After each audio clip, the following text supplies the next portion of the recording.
el ojo de una aguja, literalmente, o existía una pequeña puerta en los muros de Jerusalén a la que se llamaba así, camello literal o una soga. ¿Qué tal, mis queridos amigos y hermanos? Soy Lael Fernández. Gracias por visitar este canal de YouTube, mi canal de YouTube, donde comparto algunas ideas, algunas predicaciones, algunas reflexiones. Y aunque tengamos puntos de vista diferentes, eso no debería volvernos enemigos, sino que debería enriquecer lo que pensamos y debería ayudarnos a profundizar en aquello que sostenemos. En el Evangelio de Mateo, capítulo 19, versículo 24, y prácticamente está relatado en los tres evangelios sinópticos, se narra la visita de un joven rico a Jesús, quien llega preguntándole qué debo hacer para heredar la vida eterna. Y Jesús le dice, guarda los mandamientos. Luego él le responde, todos los he guardado. Entonces le dice Jesús nuevamente, ve, vende todo lo que tienes, dalo a los pobres y sígueme. La Biblia dice que este joven se fue enormemente triste por la respuesta que obtuvo de Jesús. Y a la verdad es porque había un elemento cultural en ese momento, porque quizás, me voy a desviar un poco, quizás alguien hoy en día pudiera decir, entonces los ricos no pueden entrar al reino de los cielos por ser ricos. Ese no es el punto, sino que en tiempos de Jesús muchos realmente creían que ser rico era sinónimo de tener la bendición de Dios. Volverse pobre era sinónimo de no solamente ser un marginado, sino de ser una persona que no contaba con el favor de Dios, de ser una persona impura porque no podía prácticamente presentar los elementos adecuados en los ritos de adoración que tenía, porque no se los podía costear. Y entonces uno tiene que comprender por qué este joven prácticamente rechazó lo que Jesús le estaba diciendo, porque era algo radical en su mente o en su manera de pensar. Recuerden que él no es una persona prácticamente sin fundamentos religiosos. Él, cuando le dice a Jesús que ha guardado toda la ley, es porque vive, pero él sabe que hay algo más.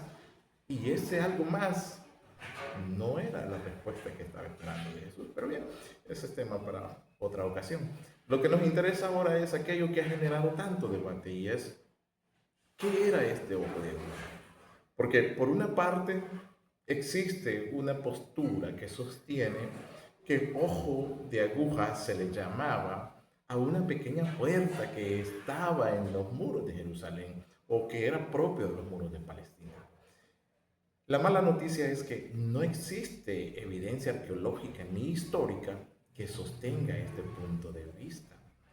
Estas puertas que tal vez se popularizaron, pero lo hicieron, eso ocurrió mucho tiempo después, prácticamente en la época medieval. Y no existía en tiempos de Jesús tal cosa, de que era cuando se cerraba la puerta principal, se abría esta pequeña, se descargaban los camellos, se arrodillaban, los arrodillaban y los hacían pasar por esa puerta y pues por eso. No existe nada de eso. Así que esa primera teoría está descartada. Alguien más sostuvo que no es el ojo de una aguja, sino la equivocación o la redacción de la palabra camello, ya que en manuscritos del siglo V no aparece la palabra camelos, que es del griego al español es la que equivale a camello, sino camilos, lo que equivale a una soga, a un lazo, y entonces lo que ellos hacen una reconstrucción, pero una vez más, esto prácticamente aparece ya en manuscritos tardíos, manuscritos del siglo V en adelante, que posiblemente lo hizo un escriba, como suele ocurrir con mucha parte del texto bíblico, que a veces los escribas se tomaban a la tarea de que las cosas encajaran más. Pero eso es, y aquí viene la tercera postura, que es la que yo sostengo. Como le dije al principio, usted puede sostener la que mejor le parezca, pero la que yo sostengo, la que parece más lógica y la que se ha aceptado en la mayoría de los casos, es una interpretación literal, es decir, Jesús está exagerando para iluminarnos con respecto a la imposibilidad humana de obtener la salvación por su propia cuenta. Así que Él está haciendo uso, como lo hacían los judíos comúnmente en una conversación natural, de usar hipérbole. Cuando sus discípulos le preguntan entonces, ¿quién podrá ser salvo? Y entonces Jesús les dice, difícilmente entrará un rico en el reino de los cielos. Recuerden, lo dice difícilmente no porque los ricos no sean salvos, sino por la postura que ellos tenían en ese momento. Y entonces al llegar al versículo 24 les dice, otra vez os digo que es más fácil pasar un camello por el ojo de una aguja que entrar un rico en el reino de Dios. Entonces, ahí es donde prácticamente Jesús usa esta hipérbole. ¿Y por qué digo hipérbole? Porque en esa hipérbole Jesús está describiendo lo imposible que es obtener la salvación por méritos propios. Por eso más adelante, cuando sus discípulos le preguntan, ¿quién pues podrá ser salvo? Versículo 26, mirándolo Jesús les dijo, para los hombres esto es imposible, mas para Dios todo es posible. Ahora, imagínense lo siguiente. Imagínense que realmente es una puerta pequeña ahí y hacemos que ese camello pase.